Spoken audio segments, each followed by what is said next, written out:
અને હવે વાત કરીએ વડોદરાની ઘટનાની। વડોદરા શહેરના સન સિટી ગ્રુપના બિલ્ડર સમીર શાહ દેવપ્રયાગની અંદર નદીમાં તણાયા। બે મિત્ર સાથે ઋષિકેશથી દેવપ્રયાગ નદીના સંગમ સ્થાને સ્નાન કરવા માટે ગયા હતા। નદીમાં સ્નાન કરતી વખતે સમીરભાઈનો પગ લપસી જતા હાથમાંથી રેલિંગ પણ છટકી ગઈ। નદીમાં 20 કિલોમીટર સુધી શોધખોળ કરવા છતાં સમીરભાઈનો કોઈ અતોપતો ન મળ્યો।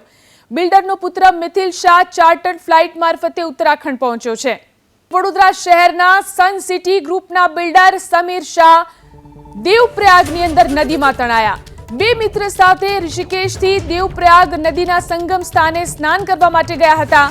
નદીમાં સ્નાન કરતી વખતે સમીરભાઈનો પગ લપસી જતા હાથમાંથી રેલિંગ પણ છટકી ગઈ।